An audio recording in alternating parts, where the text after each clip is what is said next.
So welcome back. We're today joined with Lord Dominic Johnson. Thank you for joining us. Oh, thanks, Nathan. Nice to meet you. Lovely. And we're going to be asking some tough questions, hopefully. Okay. Brilliant. Well, let's get right into it. Let's go. Good. So firstly, you served as a minister under Rishi Sunak Yes. and observed several prime ministers at close range. But how would you characterise his leadership style in practice? And I suppose, what did you learn from working with him? Yeah.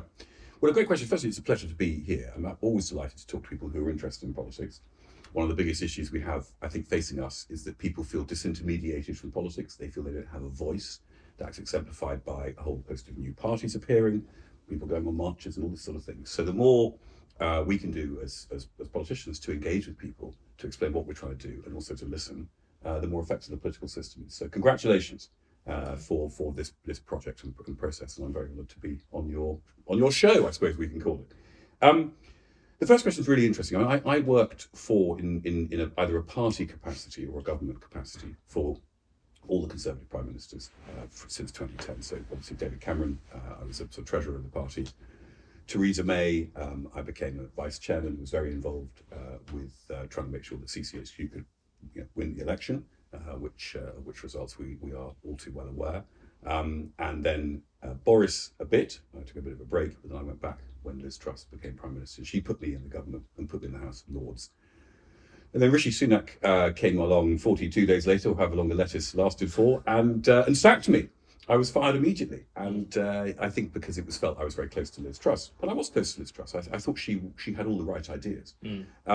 But fortunately, a couple of weeks later, it was realised that I wasn't part of the Liz Truss machine. I was there to do my job. I was a patriot above anything else, and that I would do a good job as investment minister. So first off, I'm very grateful to Rishi for giving me the opportunity to spend nearly 2 years basically being the head of marketing for UK PLC. It was an incredible opportunity.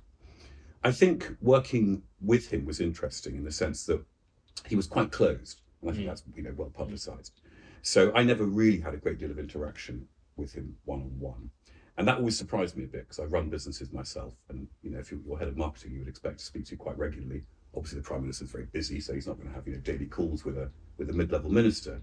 But I think it would have been much more helpful for him if he had been more of a manager of people.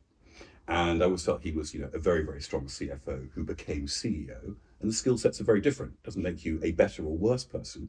In fact, a very strong CFO or Chancellor is actually centre point to a successful government.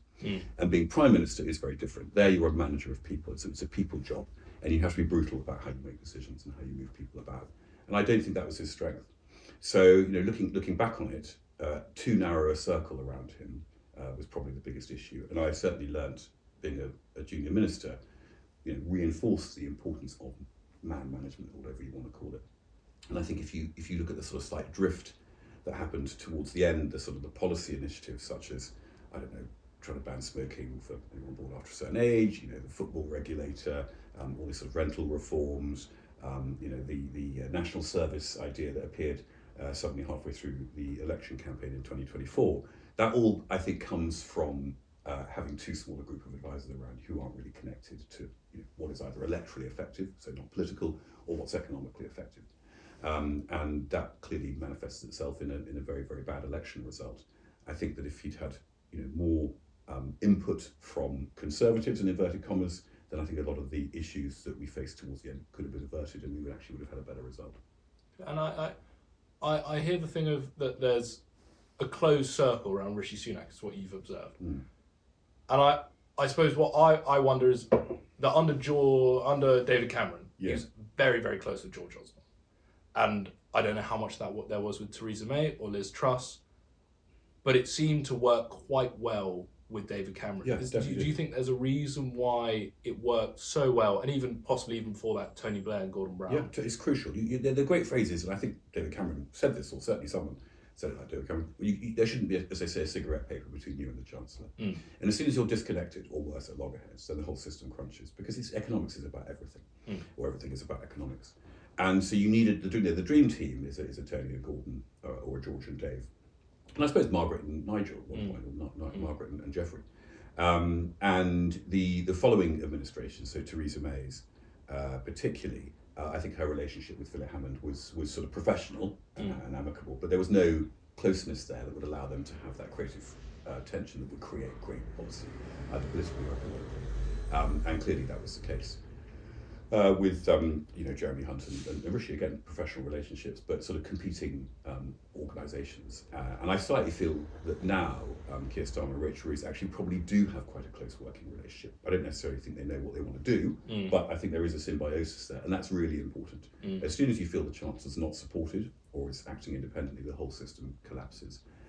As it happened, I think Liz and Kwasi were very close as a duo. I mean, they came into that office particularly to sort of run it together. And when that fractured, of course, the government fell apart. So, the great conjecture is if she hadn't fired Kwasi, would she still be in office? It's slightly intellectual, but the chances that she would have survived longer, I think, are pretty certain. But then flip that round to say Keir Starmer and Rachel Reeves, they are so intertwined. And in many ways, if he were to lose Rachel Reeves, sure, his administration would probably, in the polls, benefit massively. I wonder, did losing Kwasi Kwarteng, was that the real reason that she lost her position? I think the technical point is yes, because he was the sort of, when you lose your chancellor, that's the iron peg. Sure. And it just shows that your whole mission, because if you come in with someone as a partnership, which is what, Dave and George did, or Tony and Gordon and all that, if one of those goes, the other is redundant because it's a symbiotic relationship between the two. So yes, there are lots of, we can go down a good rabbit hole of talking about the Liz Truss administration, which tried to do so many great things, but also didn't do the right things in obvious ways. The reality is that if you break that partnership, then it's very difficult to go on. And actually, if Rachel Reeves did go for some reason, I think Keir Starmer you would then go to the problems that I've just illustrated. Yeah. You would have a chancellor who he wouldn't have a relationship with, who probably would be wanting his job, and basically his days would be numbered, in my view. Okay. It's really interesting. I suppose with the Liz Truss administration, there was such a pro-growth agenda that the current administration seems to be lacking. Yes. And if you were to advise, from your experience with Liz Truss, if you were to sit down with Rachel Reeves and Keir Starmer, what would you take from that experience and advise them to do on growth? So there are so many easy things to do on growth. You've got to separate that into two different components. The first is, what do you need to do, which is easy. You reduce disincentives for creating growth. It's as simple as that. Now, we've done everything in the last year and a half, and in fact, unfortunately, in the previous few years as well, to disincentivize growth. So it's harder for me to buy a rental property and rent it out. It's harder for me to employ people.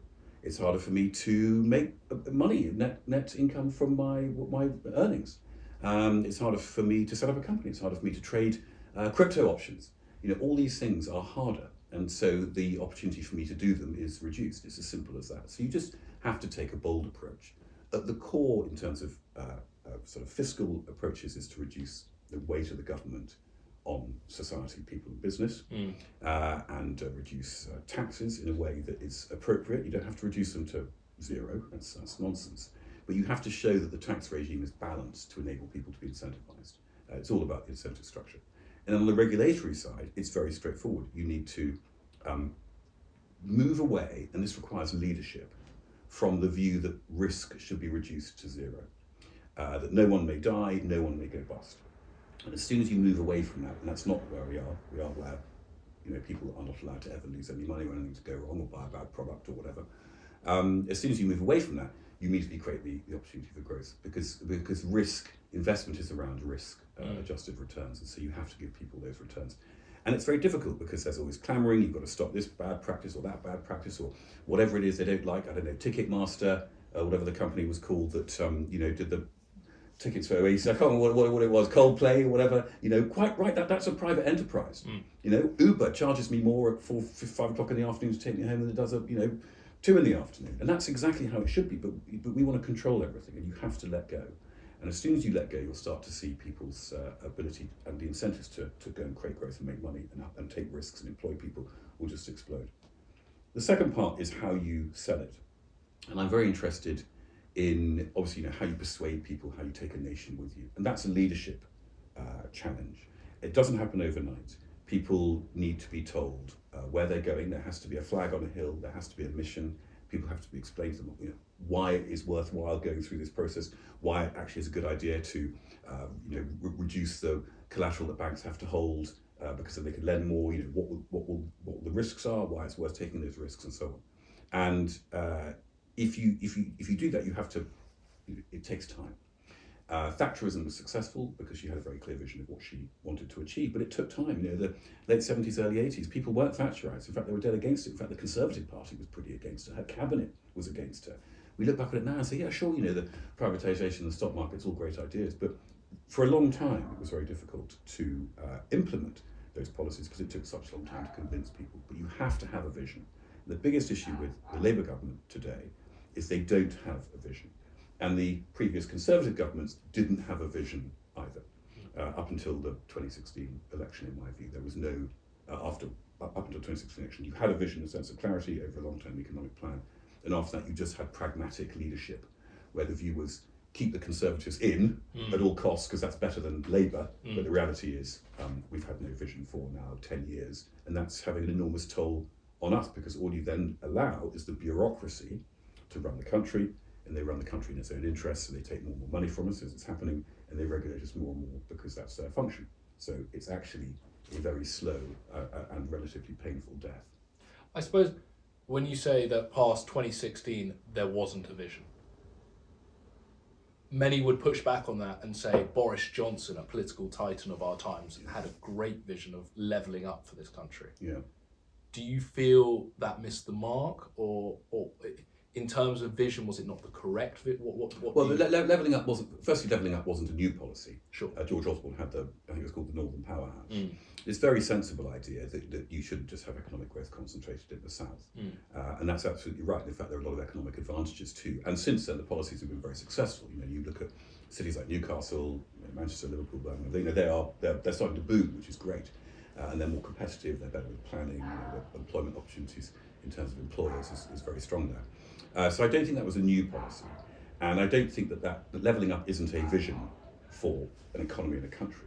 A vision for this country is like, we're going to be the greatest, financial centre in the world. We're going to be a hub for people who want to get on in life, aspire and create businesses. We're going to create gigantic wealth for ourselves by exporting our culture, financial services, goods and products all over the world. That's a vision, and we're going to do it by reducing the size of the state and freeing people.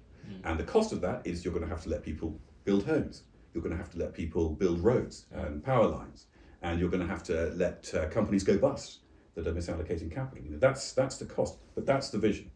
And we should think of ourselves, and I haven't heard anyone articulate this for years, that we're the greatest country in the world.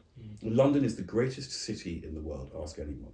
And what amazes me is we spent the last 10 years, and the Conservatives did this as well, frightening away wealthy people who want to come and live in London and spend money and inspire our country through promoting creative industries or hospitality or just investing in tech and sort of the future. We haven't. No, I don't think levelling up was a vision. We need a vision desperately now, and I think that's why people are hunting around in terms of political party shopping. And old traditions have been broken because neither party, major party, I think, projected a vision of what this country should be. Hopefully the Conservatives can do that under Kemi. The way you project this vision is very clear. And I suppose there is a level of Kemi Badenoch coming in and saying, we're going to scrap stamp duty for first-time buyers. Yeah. And that sort of aligns with what you're saying. But it doesn't feel enough to secure the next general election. As vice chairman during the 2019 general election, you witnessed a historic victory. And beyond the commonly cited factors, which most people I feel would know, which underappreciated elements do you believe contributed meaningfully to that outcome, and what can we learn from that for the next election? Yeah, well, that's a good question. I mean, I actually wasn't. I stopped being vice chairman by the election, but Boris Johnson won a landslide, and he won it for one key reason, which is he united the right. let's not be too romantic about politics. It's a numbers game. You've got to be able to count to be a good politician, as they say. And he managed to neutralise UKIP, I think it was called, Nigel Farage, who stood down his candidates. And so he united the right. The right holds 50% of the vote. And he united them. And that was the most important thing he did. And he united it around this desire to get Brexit done, which is a very effective campaigning mechanism. People were fed up. They voted for Brexit. Didn't know what was going to happen. It hadn't happened. We felt we had to have a move on moment. And so he was just an extremely skillful politician for that election. But I don't think there was any bigger vision than the hope that they could get Brexit sorted. And then two things came. One they couldn't foresee, one they should have foreseen. COVID, which sort of knocked them off their bicycle. And a lack of appreciation about the reality of bureaucracies. And there was a view that if we could get out from under the European bureaucracy, we would somehow be free. Without realising, of course, we have our own vast bureaucracy that operates for its own benefit. And most political leaders are there as a representative of the bureaucracy rather than as a representative of the people, and they never cracked that. And I think Dominic Cummings, given credit, tried. He's radical enough and understood the situation enough to see what the real problem was, but was not given the opportunity. And it's not for me to make comment on his sort of skill set, but taking people with him, building coalitions, and having that vision principle wasn't done by him or anybody else. Where do you think Dominic Cummings goes next? I don't know. I don't know him well. I've always thought he is a highly effective strategic thinker. He's one of the best campaigners that we've ever seen in this country in terms of understanding how to articulate what the electorate feels. And clearly he's proven himself very successful. So maybe he will take those skills to another organisation. I don't know. I've heard he's talked to Nigel Farage. I think he spoke to Rishi Sunak before the election. I mean, I don't to dwell too much on him as a person, because I think he's a very interesting character. But when you read what he writes and you listen to what he says, he's saying all these things that I totally agree with. We have to make massive change, and we're sort of sleepwalking into disaster because the bureaucracy has taken us over, and it's very difficult in inverted commas to get anything done. So until you change that and you re-incentivize how the civil service functions, how government services function, and how people function, we're never going to get anywhere. You mentioned cutting stamp duty. That's a great idea. We should never have had high stamp duty in the first place. Unfortunately, that was a George Osborne idea. As soon as you disincentivize the purchase of a property, what happens? People buy less properties. And killing the property market is a disaster. First, it's resulted in property market being flat for the last 15 years or so, 10 years, which is the worst slump we've ever had. People don't realise that. They think because property prices are high, they've been going up. They haven't. They've been stagnating. The house I'm lucky enough to live in hasn't really changed in value for nearly 20 years. And that's a disaster because you reduce the sort of equity capital of a person because for the previous 20 years, properties went up and so people got richer, which is the job of government. And secondly, movement and activity is economy. And you want to do as many things as you can to encourage me to make as many transactions as possible, as big as possible, as often as possible. That's how you get a vibrant, buzzing economy. When you go to New York, you say, wow, this place is buzzing because everyone's out doing stuff. When you go to somewhere else, you say, God, this place is dead because no one's out doing things. The property market is the same. Every time you buy a house, you get a new telly, a new dishwasher, a new carpet, you get a plumber, you get an electrician, you paint the door, you are active. And so it was a fundamental mistake at the core of this failure of the Conservative Party to introduce high levels of stamp duty. And second to that, of course, was not to build homes to enable the property market to expand and price itself at the right level. The Labour government have tried to address that by increasing housing targets to build. How likely is it that you think that they will meet those targets? I mean, the problem with targets is so they're artificial. What you really need to do is allow people to develop their own properties. And the web that prevents development isn't just planning law. Planning law is sort of okay-ish if you just don't mind taking a bit of time and spending some money. But basically, and I saw this in government, nearly all of the big projects that were being stymied by the planning system eventually made it through. It just took too long. So that's just something that could be truncated. And I wish them the greatest success. I really do. The Conservatives were held back by their constituencies in the South East that just refused to allow properties to be developed. So good luck to them. I really do support anything that they do to encourage supply. But what you really want to do is look at the environmental controls around building. They're the ones that stymie you. So, there's a little shed at home. I'm trying to convert it into a home office. I've had to have a bat survey. I couldn't do it in the winter. I had to wait until the summer months because the guy has to come and video the bats in an intimate embrace in my loft. He has to film them at it. Wow. And then he charged me $5,000, and I had to get a report back from the council, check a box, and then the remediation is to have a bat box outside that costs £100. Now, a smart society would say this is totally ridiculous. Imagine that, and that's happening all across the country for every project. I mean, you've got the bat tunnel underneath HS2 that cost 100 million. You've got a disco for cod for Sizewell C or whatever it is. I mean, these are joke things that are killing our economy. Well-intentioned, but mad. And we've got to have a common sense approach where you say, okay, if the remediation is a bat box for £100, when you're trying to convert your shed, you can just put a bat box up and accept £100 cost, or you can go through the whole process and prove there are no bats, whatever it is. You can have a choice, because all we really want is a bat box. That's what society should be saying. And that's the sort of leadership we need. But you've got to confront the environmental lobbies, and you've got to confront politicians who think that they are doing good or they're being seen to care. The reality is you're destroying the lives of your citizens through these sorts of policies. And by the way, you're not making the life for the bat any better either. And you also create a dual track where people just ignore the rules. You're creating such a heavily regulated civil society that the non-civil society flourishes. Look at the trade in illegal tobacco, for example. Young people, he says in inverted commas, people like yourself, I'm sure you don't smoke, you're too healthy, but cigarettes being what they are, excessively regulated, we're about to make it worse. There's just a whole black market where people frankly don't even bother, and they pay £2 a pack rather than 20. So you have a situation where you have an excessively regulated sector, which we feel good about, all these busybodies, and then you have a totally illegal sector, doesn't pay any tax, is illegal, probably involving people who are trafficked and all that sort of stuff, uncontrolled in terms of sort of product safety. And that's the problem. We've got to get away from that. We have to just be bolder and braver about sort of talking back to the country about what we should be regulating, where the risks are, and what risks you are responsible for. Because as soon as you take away my capacity to assess my own risk and make my own decisions, you're taking actually away my freedom. You're not making me safer. And with building, there's also, I suppose, a social element. There's NIMBYism. Sure.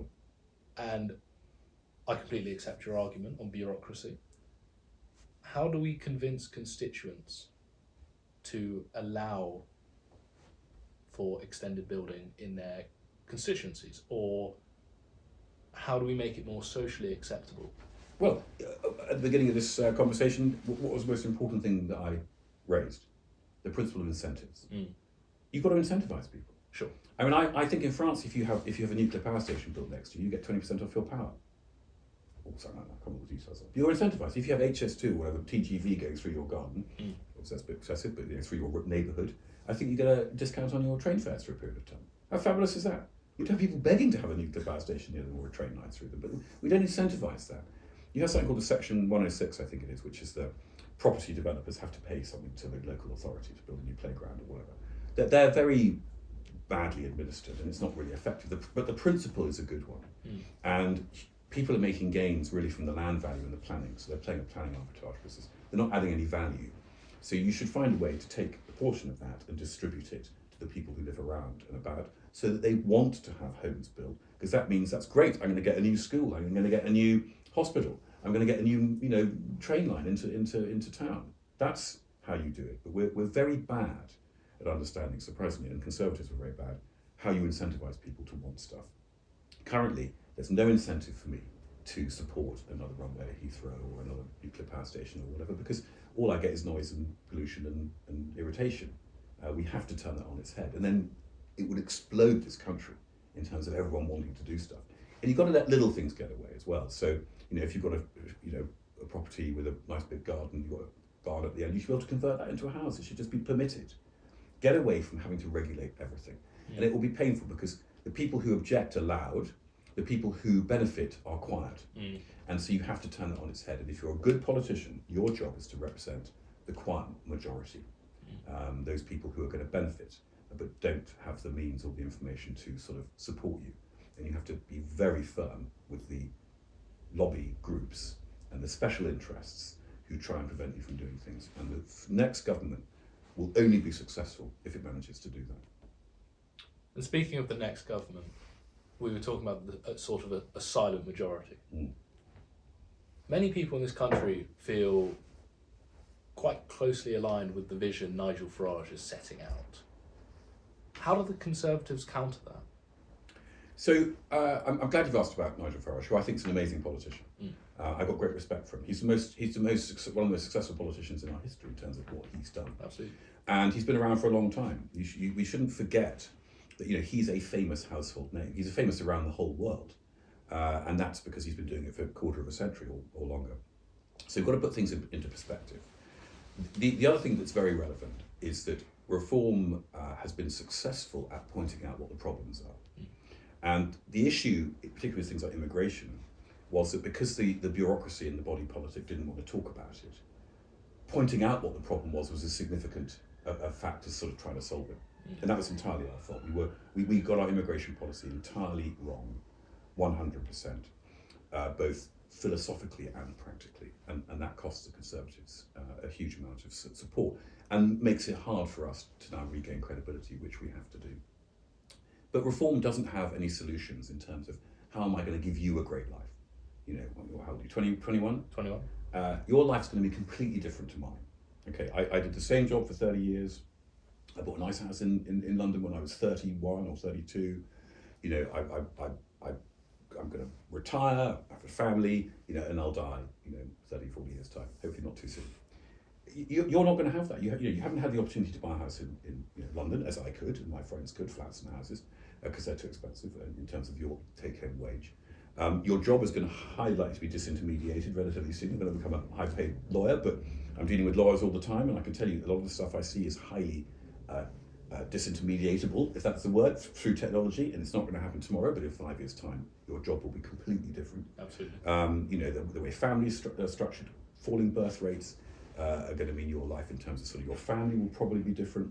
You probably won't retire in the sense that you'll have to carry on going because of the way that the economy will function and also your ability to do so. And your lifespan will be completely different. So you might not die. And that's sort of bizarre concept.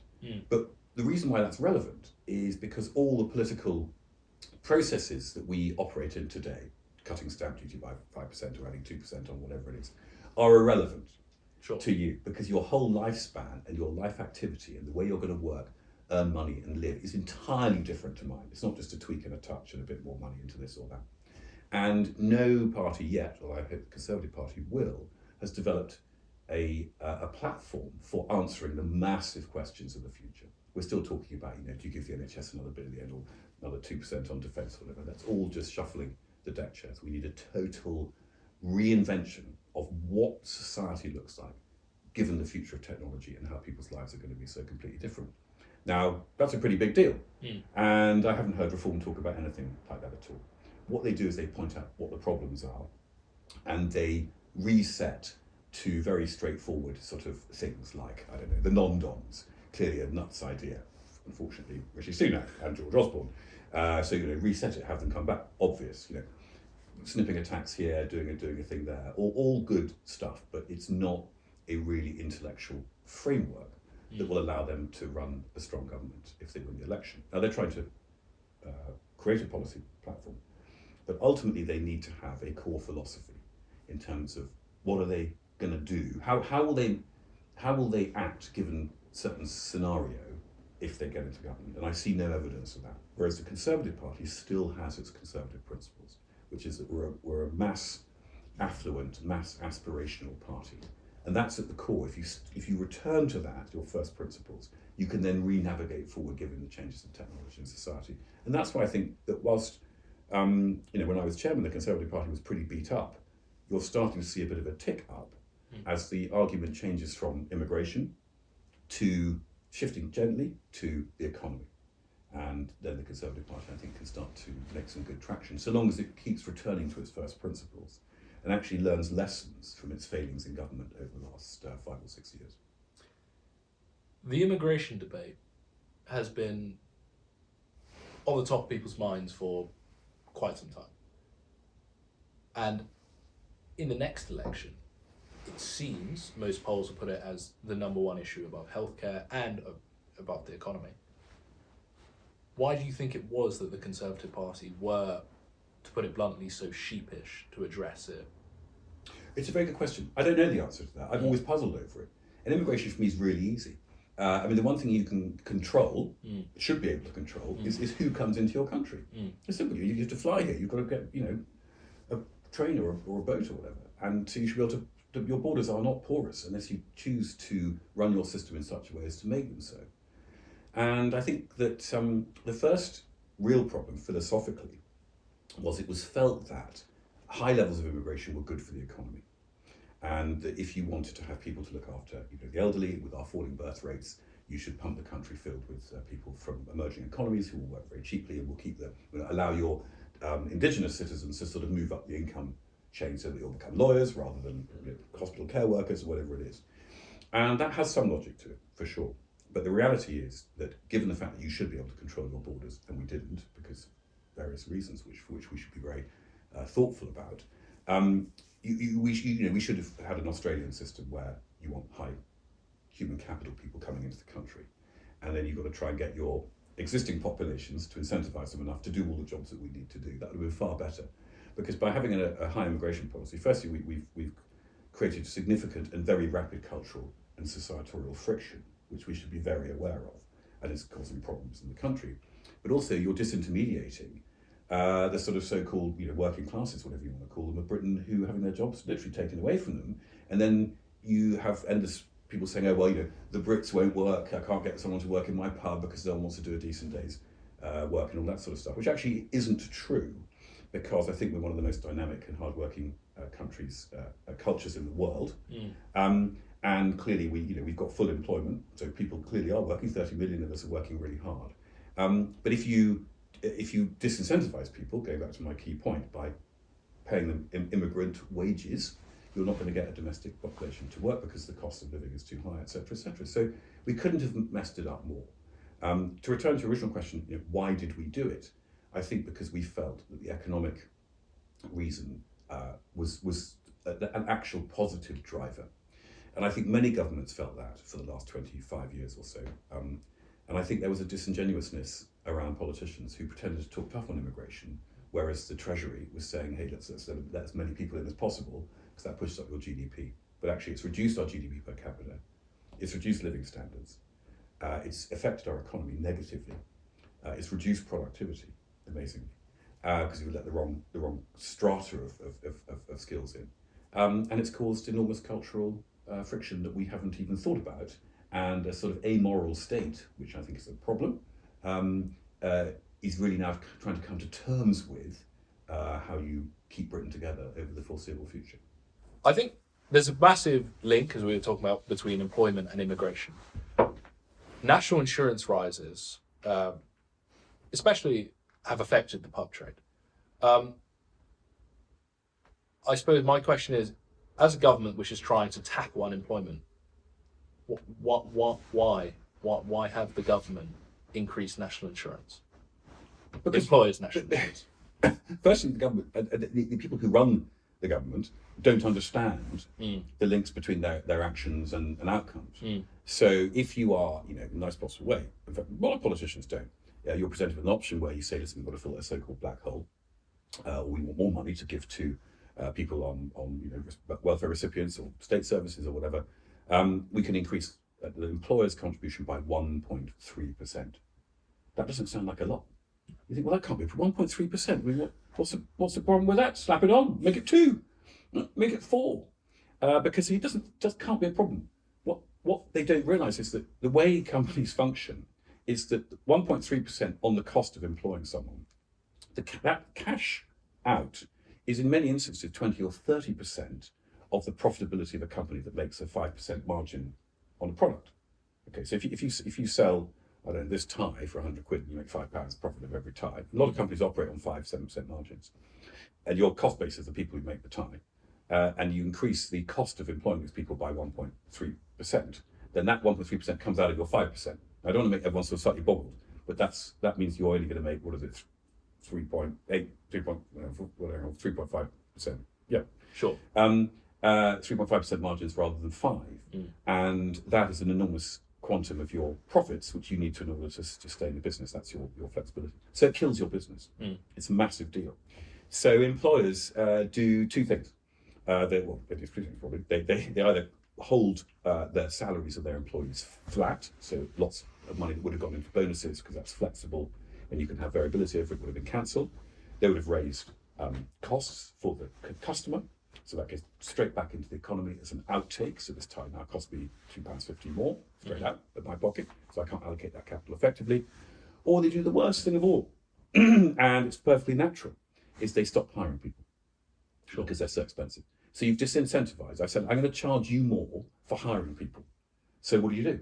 You hire less people. It's very simple. Absolutely. And in the same way that we put the cost of cigarettes up or sugary products to stop people from using them, it's exactly the same as putting a tax on people hiring people. And the problem with that is, and this is a really interesting truth, if you look at France are more productive per capita than we are. No one can understand that because France is an enormous bureaucracy and massive taxes and a socialist country and so on and so forth. The reason is because employers, the last thing they do, companies, is hire people because you can't fire them. And by that's another issue that's about to happen. So you've got no flexibility and the costs are gigantic as they are now on hiring people in this country. And so they use technology much more effectively and they're much more efficient. Whereas until quite recently, it was actually not that costly to hire lots of people. So you might have a few more people than you probably needed. That's great for the economy. It's actually not great for your productivity and efficiency. So this will mean every company will look very closely at who they're employing. How can they replace it with technology? And unfortunately, today there are now technologies that can replace so many people. There weren't 5 years ago. So now they're thinking, hey, that's great. I am forced now to fire or not hire lots of people, and I can use technology so I can make more money.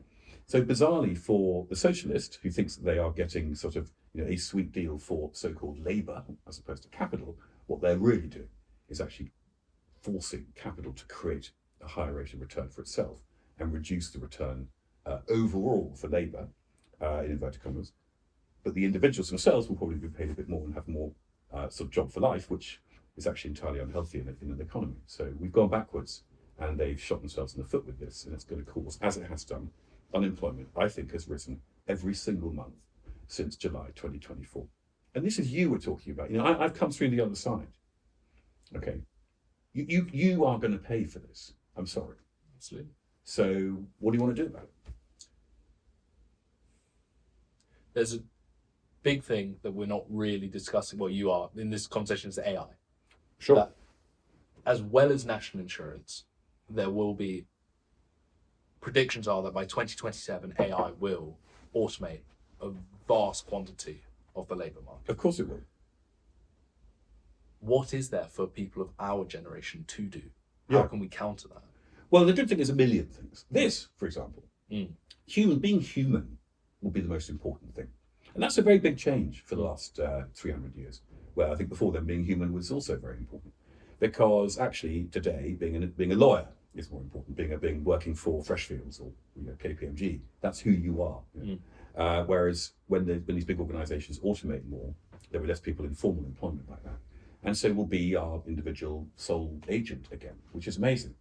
So if you look at the education system, it's entirely ill-equipped for the future. It's designed for a Victorian or Edwardian, either manufacturing function or clerical function, white-collar worker, to keep books or do stuff on a computer, eventually evolved into that. So we haven't actually had massive change in workforce sort of principles for about 150 years.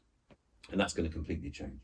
And my view is we should be teaching new skills like rhetoric, which are the ancient arts of being yourself, of grammar, logic and articulation. So grammar is learning stuff, so knowing things like you're learning your law degree. Logic is the dialectic, the articulation, what is truth, which we've stopped working out how to get to. And then articulation, how you authentically project that or who you are. And that's not about sort of being a slick salesman. In fact, when you listen to people who you find really authentic, sometimes you find them actually being quite ineloquent in a classical sense, whatever it may be, humble and homespun. Or maybe it is, being a very effective communicator in terms of sort of, language and so on. But that's going to be the future. It's going to be rhetoric. It's going to be who we are as a human. And it's an amazing future for us. I'm so excited. You're so lucky. Because you're not going to have to be a lawyer or an accountant or a consultant, because nobody wants to be a lawyer, a consultant, or an accountant. They want to have the income and security that comes from those jobs. But do you, as a human being, do you want to spend your day adding up figures for a balance sheet or preparing the complicated text for a takeover of a company? No. You want to be doing amazing things that allow you to realize the best version of yourself. It's incredible. You're not going to have to do it. It's like me saying to my grandmother, who died sadly 2 years ago, age 96 or whatever, in 1920, 1935, we've invented the dishwasher. You're not going to have to wash up anymore or spend hours pulling water from a well, which is what most women did in America until about 1940. There's an extraordinary study on this. That hours a day were spent drawing water. Now you can turn the tap on. So the technological changes are going to liberate us in the same way they liberated people from manual tasks. No one's going to say, gosh, I've got rid of my dishwasher so I can do the washing up myself. We're going to say, how amazing. I don't need to have an accountant or a lawyer or a consultant. I can now focus my capital on other things. So leisure and culture become, like they did in ancient Greek times, the predominant activity of humans. And it's an amazing thing. And let me take you back to the employers' national insurance increases. You mentioned the black hole. Every week at PMQs, the Conservatives are attacked with the rhetoric of the black hole. Can you explain it for our listeners what the black hole actually is and why it's been discredited and where we move on from there? Well, it's a great question. I mean, the black hole doesn't exist. Mm-hmm. It's just all made up. And government finances are so complicated that very few people really can articulate them effectively. But what happened, and again, I'm afraid this is George Osborne's idea, with good intentions, as is often the case, Conservatives often try to create mechanisms to prevent the concurrent socialist governments that we know are going to get eventually from screwing up the economy. And the OBR was a good example of that. You create a body that is a sort of council of wise brains who will say, you're borrowing too much, you're spending too much, and then that would act as a constraint on government. What actually happened is it became a straitjacket for chancellors who couldn't operate in terms of dynamic financial modelling. So the Treasury says, here's a tax, it raises £2 billion a year. If you raise it by this much, it'll raise that much, and you cut it by that much. It's just simple math on the historic activity, right, without realising that if you cut income tax, you would create far more tax because people would do more. The highest rates, the highest amounts of corporation tax ever collected in history were when the corporation tax rates were at the lowest they've been in recent memory. Of course. That's an amazing thing. But we don't like to accept that because we like high taxes. We like to punish people who are making money because we feel better about ourselves. That's the sort of thing leadership needs to get people's heads around. It's rubbish. We're killing ourselves because of that nonsense philosophy. So the OBR now constrains chancellors by not allowing them to think about what can happen in a dynamic environment. It's just on adding it up.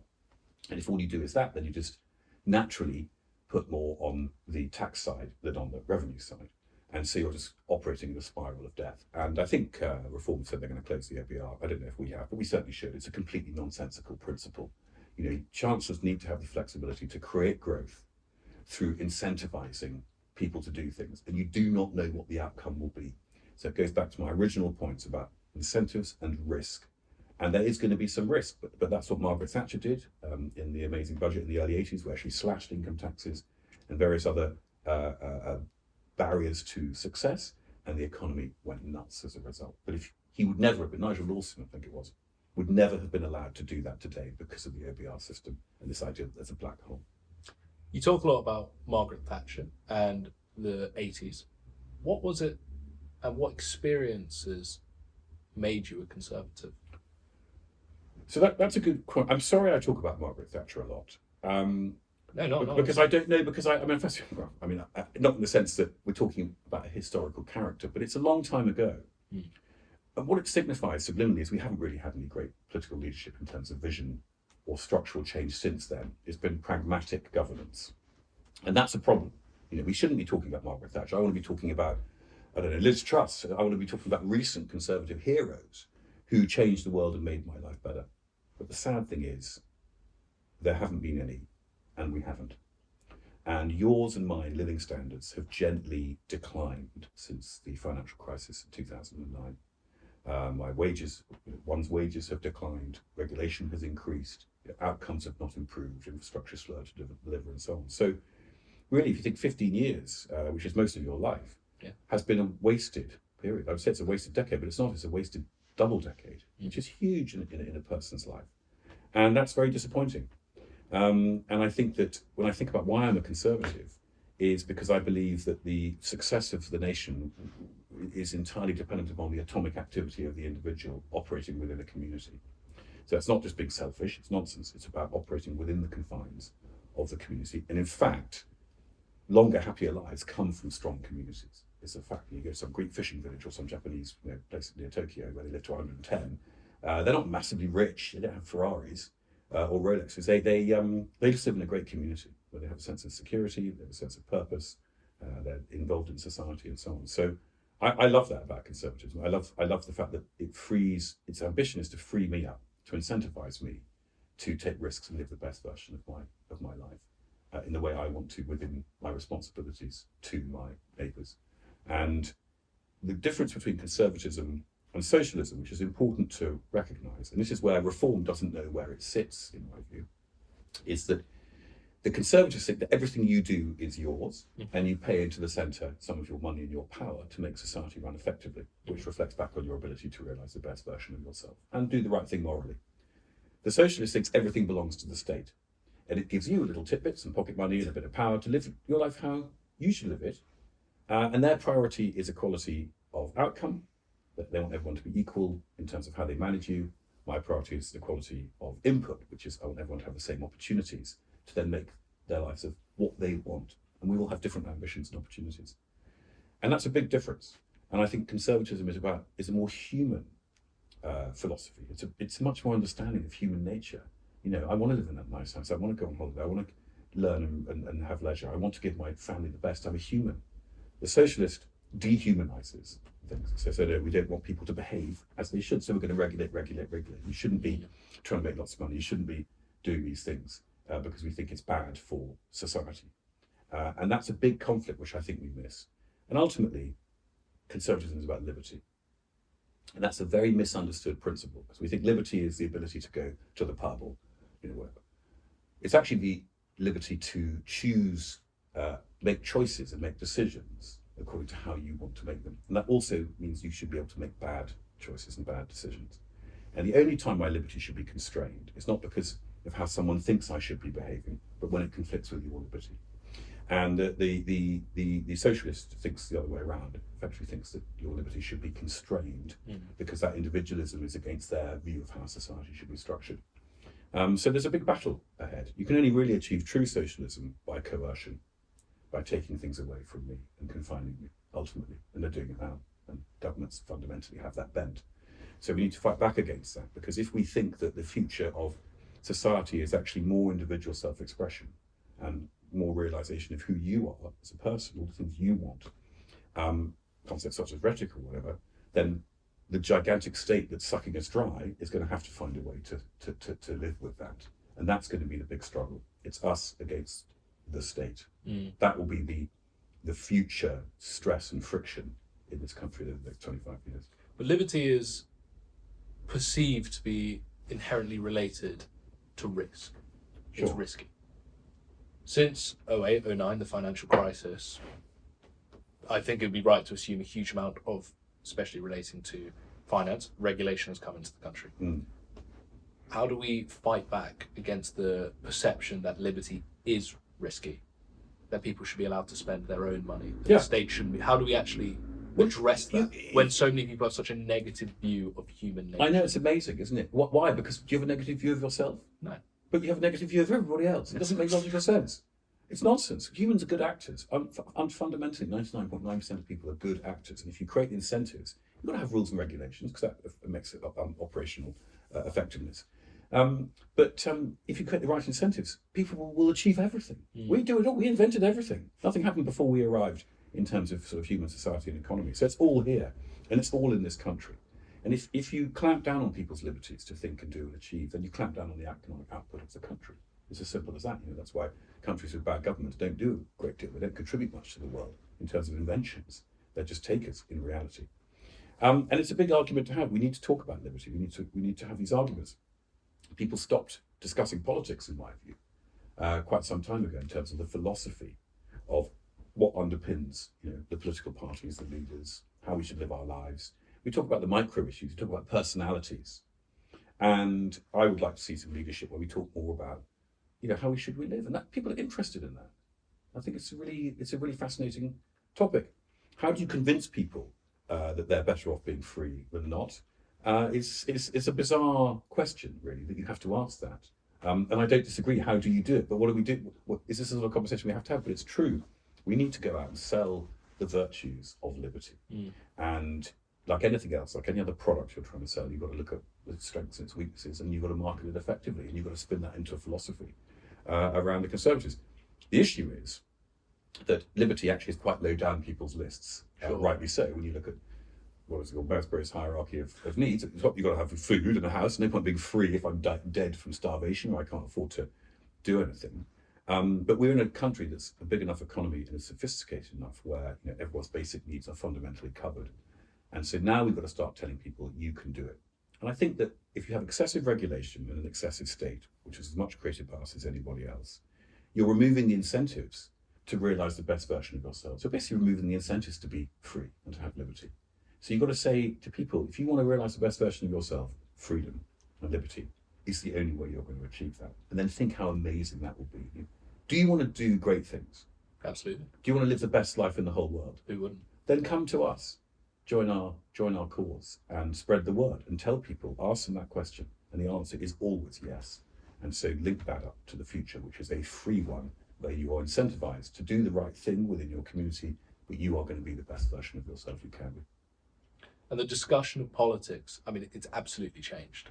Some say post-Brexit, but I'd actually say since 1997, or since Blair became leader of the Labour Party, we've almost adopted the American system of celebrity politics. And the sort of issue of style over substance. There doesn't seem to be a way around that. The last election was predominantly based on we are not the Conservatives, Labour are not the Conservatives, just choose us because we're not. How do we get away from that? How do we... I don't think you can. I don't think you should worry about that. There's always style. There's always leadership. That's always been the case. Give me some great historical leaders. Napoleon, Julius Caesar, Winston Churchill. Yeah. They're all celebrities. Yeah. And it's about the character. Yeah. What you're trying to do, and I sort of was touching on this earlier, and it's about the issue between Reform and Conservatives, Labour, and all these other political organisations, is a voter. I want to you look at a manifesto, but you know that most of it can't be implemented, and it's all a lot of electioneering. But you read it, or you listen to the key points, and you listen to the leader of the party and other representatives, and you're trying to form a judgment about their character, because you want to sort of put in power a group or a person leading a group where you can understand how they will make decisions given a certain scenario. And one of the great lines about Margaret Thatcher from the so-called ban on the street was, I didn't like her, but I knew what she stood for. And I voted for her because I knew that she was going to do what she said she would do. That's the character principle. So that you would know when you see something on telly, the invasion of the Falklands, before anything else, you would say, oh, Margaret Thatcher, she's going to sort that out. She's going to go anyway. Keir Starmer, you wouldn't know what he's going to do. Rishi Sunak, you wouldn't know what he was going to do because they became bureaucratized. They didn't have a sense of vision or purpose, and they haven't developed their own character in terms of people could say, okay, I might not be 100% sure of every single policy. I don't like their ideas of, taxes or whatever, but I know how they're going to behave and I know their character. And that's why actually an element of so-called celebrity leadership is very important. And if I think of the challenges of the Conservative leader, Kemi, who I think is fabulous, compared to Nigel, and I'm open about this, and I'm assuming the leadership is now, she has to rapidly connect with the electorate so that they can understand what her character is and how her decision-making will function given various scenarios. Sounds a bit complicated. They basically need to understand, can they relate to this person, and are they going to sort of represent them in, broadly speaking, in the way that they want to be represented. Whereas Nigel Farage, I think, has already got cut through on that. You sort of know vaguely what he would do given certain scenario without actually asking him. And that gives him a very strong position because it means that even people who don't support necessarily his specific policy platform want the certainty of knowing how someone will operate, and so they'll support him. And that's a very big advantage for him that we need to undertake to dismantle. And if there was a sort of unite the right campaign between Reform, a coalition of Reform and the Tories, how would you feel about that? Do you think? Well, I'm very benign. Firstly, we have to unite the right, whatever you call it. So, we've got to get a good quality, liberty-based, incentives-free market, framework back into government soon. So sort of whatever that takes, I think, is something that we should be very thoughtful about. The Conservatives we believe that we can unite the right by being conservative. Sure. So we've got to unite the right, but we want all the people who want to support us to come to us, and we want to win the election, which is much the best outcome. I mean, I always was asked as chairman, is there going to be a deal with Reform? Should we do a pact or whatever? The long and short of it is that the electorates are not as overlapping as it looks in terms of the drivers of the electorates. So this idea that 1 + 1 = 3 is not the case. So you've got to be very careful about that. And Reform, by the way, have said the same. It doesn't work for either party. And the best thing, and I don't want to sound trite, is for the Conservatives to resurge and capture that 50% of the electorate and prove to them that they're relevant and that they have learned from their past errors and that they're going to provide a phenomenal government into the future. That's the only thing you can do. But do you think it takes longer than just one term out of power to recapture that? I mean, it takes as long as it takes. Sure. I'm not trying to evade that question. No. Because politics has been so volatile over the last sort of 7 years since Brexit. If it was in 1995 or whatever, yes, I'd say frankly it does take 2 terms. And that's the cycle. And you can't beat it. It's about 10 years. Sure. Very few people can beat it. But that's not the case now. The electoral loyalty is completely dismembered. And people are changing parties continuously, which they never did for the previous 100 years or so. So everything is different, which is always a very dangerous phrase, but it truly is. Maybe it will settle down in the future again with the 2-party system. But Labour are in a far more significant sort of swamp than we are, in the sense that we are a mass aspirational party. And there's always a demand for that. We just have to reconnect with it. Labour, what do they represent? They're a public sector party. That's all they really are. And that's quite a dangerous place to be, because all they're really saying is, we'll just pay you more if you work for the NHS or you're a teacher or whatever. And that relationship breaks down pretty quickly when the individual who thinks they're going to get a bargain from Labour of higher pay and better conditions realises that actually their children are at crap schools and they can't get an ambulance to come and pick them up. So the system breaks down.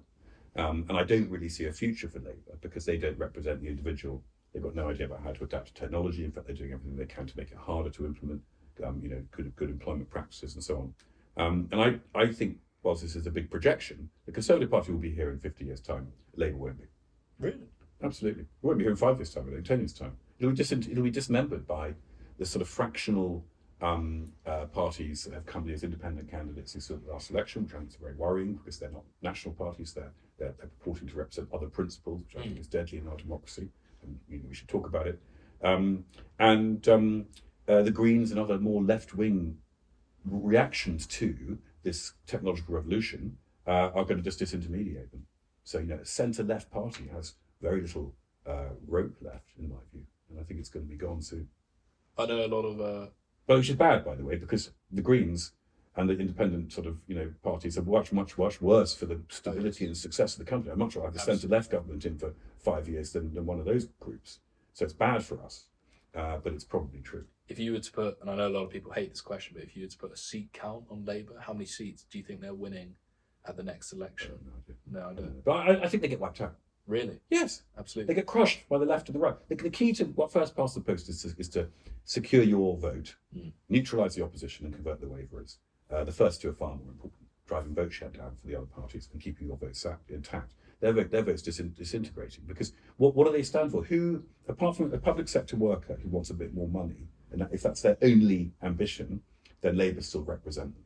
But if you're not that person or anybody else, they've got nothing to offer you. And there's no character in terms of, what do I want Labour to do? To redistribute to the working classes. Working classes, they're actually the artisanal classes, so-called working classes, will do incredibly well out of technology.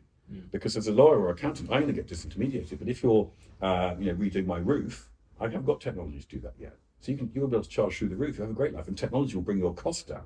So they won't be wanting to vote Labour. They're going to shift to other parties like Reform, which is what's happening. If you're hard left and angry, of which there's always a percentage of the population that don't want people to be happy and have their own angst. They're going off to Greens and the independent parties. So I think they get minced, absolutely minced. And all these people will lose their seats. Keir Starmer and stuff, they'll lose their seats individually, is my view. Wow. Keir Starmer losing his seat would be an incredible sign. Well, I think so, because as I said, there are different, because of immigration and the changes of our demographic and electorate in terms of what their priorities are. Sure. They're in those areas where the senior Labour figures have got their seats. I mean, he almost, in inverted commas, lost his seat. The last election's majority was tiny compared to what it should be. He should have like a 70,000 majority as Prime Minister of the incoming biggest landslide in history. And I think, I can't remember what his majority is. You can look it up. Maybe I'm over-exaggerating, but it was definitely considered to be a threat. There was a possibility that he was under threat. I don't think that's ever happened before in a situation like that. Right. Well, that's really, really interesting. And I suppose wrapping up. Yes, let's wrap up because I've got to go. Reflecting on your political career as a minister, peer, and party chairman, which moments stand out as particularly meaningful and why?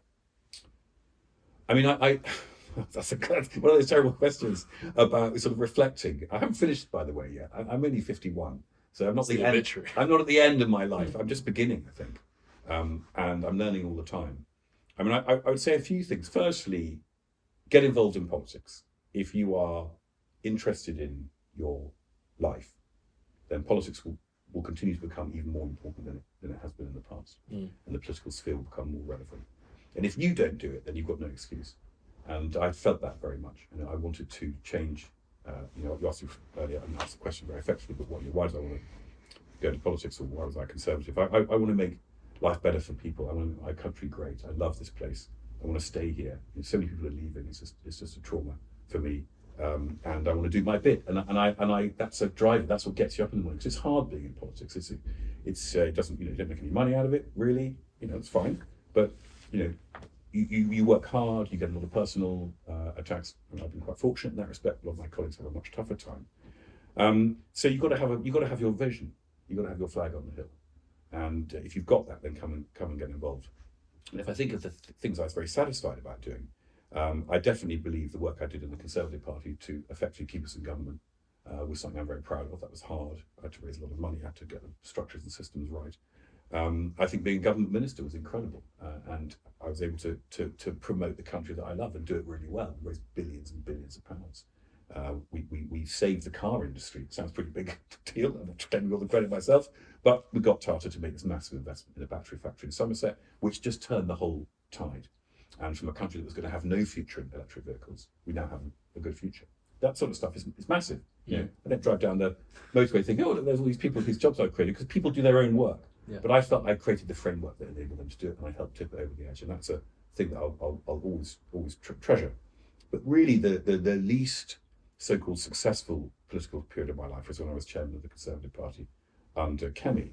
And actually, I probably did more useful stuff then, dealing with the sort of World War I, or there's a bit. If you've seen Saving Private Ryan, there's a bit where they land at the beginning on these landing craft. This thing that everyone's splattered. It was like that. It's on the beach, Normandy.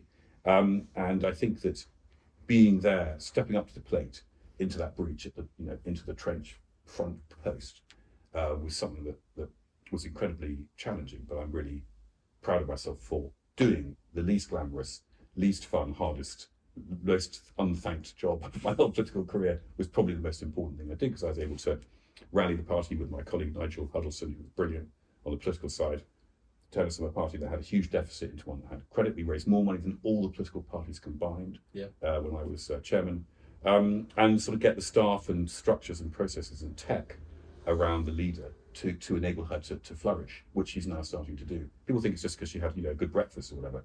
It's a year of work that builds that head of momentum that then allows her to be the best version of herself. So I've been very fortunate to be able to participate in my political community, and being in the House of Lords is a privilege that I just sometimes pinch myself and think, how the hell did I end up here? When are they going to say, who's that guy? Let's get rid of him. And there's much to do. We are, I'm afraid, at the bottom of the cycle for this country in my lifetime, and we should turn that around fast. And we shouldn't accept crappy second-rate government or second-rate status or decline. You and I and our friends and all the things we stand for are the best in the world. We really are. For some reason we were told that was embarrassing to say that. It isn't. It's essential. And we've got to wake up every morning and say, this is the greatest country in the world, we're the greatest people in the world, and we're going to rule it. Brilliant. Fantastic. Thank you so much for doing this interview. Thank you very much. I enjoyed it very much. Brilliant.